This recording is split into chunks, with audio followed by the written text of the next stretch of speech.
Okay, so in this part of the tutorial, we're going to be creating the styles for this. We've already seen that in our browser, we've got our field here, our search button here, and underneath we've got this unordered list with a few elements in. We're going to be removing these elements once we've styled them because we're going to pass that through using jQuery and PHP. The result's going to come from PHP. jQuery is going to put that in here. So we're going to put each list item inside of this UL. So what we need to do first is create our style sheet file, that's screen.css within a CSS folder. Let's go ahead and create a new file. We'll just type anything for now, so body, that will do.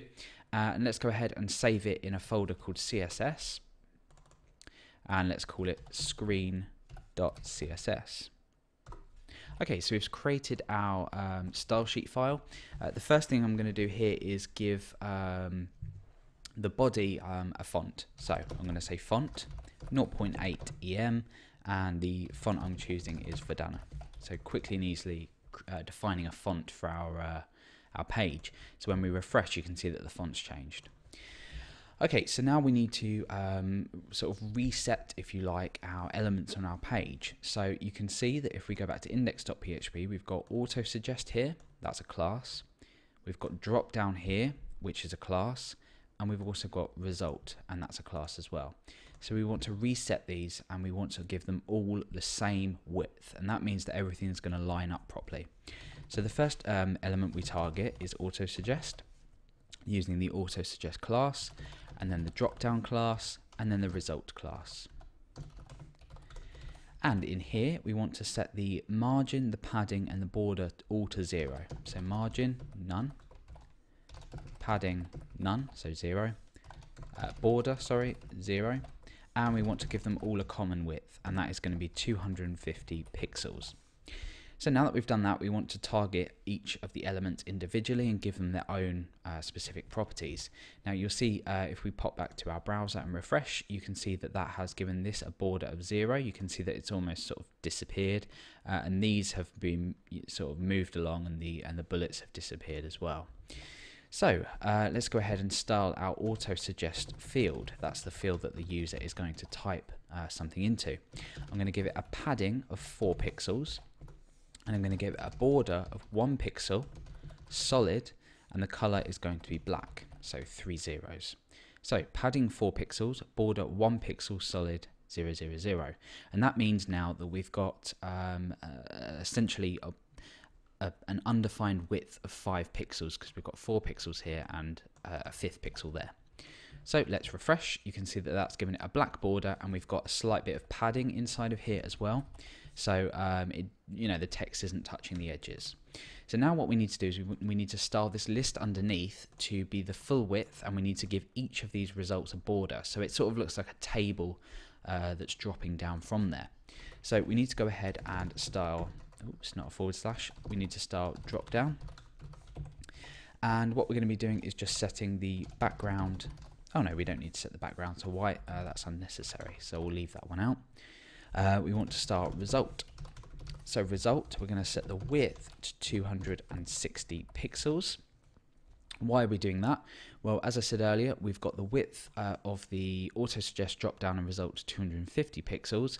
We want to now reset the width of the result, or change the width of the result to 260 pixels, and the reason we're doing 260 is because either side of this we've got 4 pixels padding and 1 pixel border, so we're adding 10. So 4 plus 1 times 2 is 10. Maybe this confuses, but 4 pixels on this side, 4 pixels on this side, 1 pixel border, 1 pixel border. We've got 5 pixels here, 5 pixels here. So the width is going to be 260. We're basically adding 10 on. So hopefully that makes sense. And we don't need to declare list style none because our padding has done that, but I'm going to go ahead and do it anyway. That's list style none. And now let's go ahead and style each individual list item. So at the moment we need to style this, this, and this. So dot result li. Remember, our result is a UL, so this is basically a UL. We're just targeting the elements within this. We want to set a padding of 5 pixels. We want to set a border of 1 pixel, solid and black. The border top, actually I'll leave that one out for now because you'll see why it becomes a problem. If I refresh, you can see that we've got a sort of table looking thing now, but we've got too much border at the top, so we want to remove the top border. So border top 0, and then I'm going to go ahead and set a cursor on there, but let's just preview that change first. Looking nice. When I hover over these elements, I want the cursor to change to a pointer. So I'm going to say cursor pointer. That's relatively straightforward, and you can see that when I hover over each one, the cursor changes to a pointer. Quite straightforward. Okay, so now we want to set the hover. So I'm going to say dot result li and then the pseudo class hover. And what this will do is it will change it as we hover over it. So background black, color, meaning the text color, white. So now what's going to happen is when we hover over each one, we get a black background and the text changes to white. So really what we've got here is something that looks quite dynamic, but really it's just a list of elements on a page. It's relatively straightforward.